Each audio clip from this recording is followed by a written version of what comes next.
వైష్ణవులకు 108 దివ్య దేశాల్లో మొదటిది శ్రీరంగం. శ్రీ మహావిష్ణువు శయన రూపంలో భక్తులకు దర్శనమిస్తాడు. ఆయన మేల్కొలుపు సేవ చూసి తీరాల్సిందే. ఈ సేవను తిలకించేందుకే వేల సంఖ్యలో భక్తులు శ్రీరంగానికి వస్తూ ఉంటారు. ఇదంతా ఒక్క ఎత్తైతే ఇప్పుడు సేవలందుకుంటున్న ఉత్సవ సంపెరుమాల్ మూర్తిని ముష్కరుల దండయాత్ర నుంచి కాపాడేందుకు అత్యంత రహస్యంగా తరలించిన సంగతి తెలిసిందే. అయితే ఆ విగ్రహం కొన్నాళ్ల తరువాత బయటపడినా దాన్ని గుర్తించడంలో సహాయపడింది ఓ రజకుడే అంటారు. కళ్ళు కనిపించకున్నా శ్రీరంగం సంపెరుమాల్ను గుర్తించి అందరి మన్ననలు పొందారు. ఇంతకు ఆ కాలంలో శ్రీరంగంలో ఏం జరిగింది ఇప్పుడు తెలుసుకుందాం. మధ్యయుగం ముందు వరకు శ్రీరంగం అంటే వైభవం, స్వామివారి కైంకర్యాలు, ఉత్సవాలతో నిత్యం కలకలలాడుతూ ఉండేది.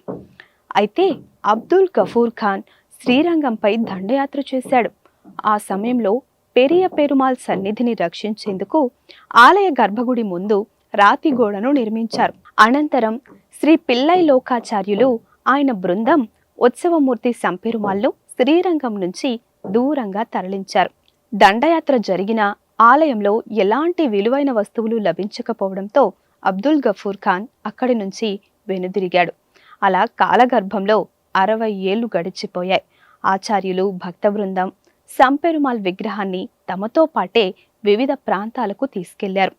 ఆక్రమణలు, దాడులు తగ్గిపోయిన తరువాత గర్భాలయం ముందు నిర్మించిన రాతి గోడను తొలగించి సన్నిధిలో ఉత్సవ పెరుమాల్ విగ్రహాన్ని ప్రతిష్ఠించారు. క్రమంగా తిరిగి పాత రోజులు గుర్తుకు తెచ్చేలా ఉత్సవాలు ప్రారంభమయ్యాయి. భక్తుల తాకిడి పెరిగింది.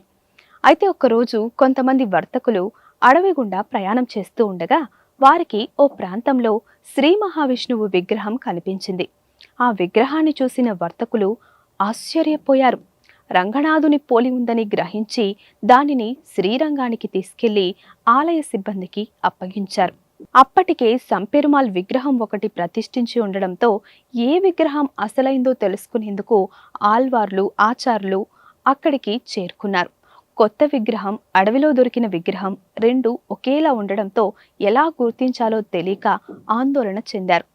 ఆ సమయంలో శ్రీరంగంలో అంధుడైన ఓ ముసలి రజకుడికి ఈ విషయం తెలిసింది.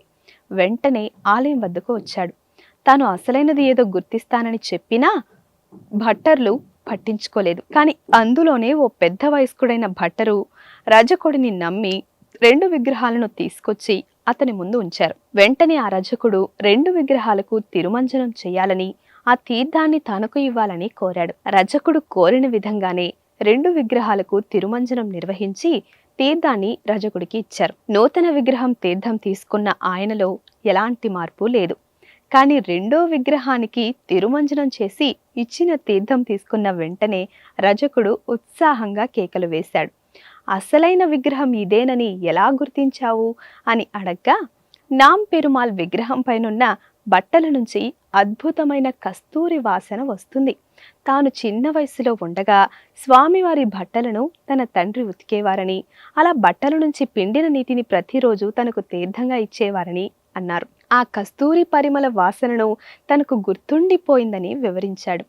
ఇప్పుడు మనం శ్రీరంగంలో దర్శించుకుంటున్న నామ్ పెరుమాల్ మూర్తి ఆ రజకుడు గుర్తించింది. Please subscribe to the channel and download the Politicos app from the links in the description.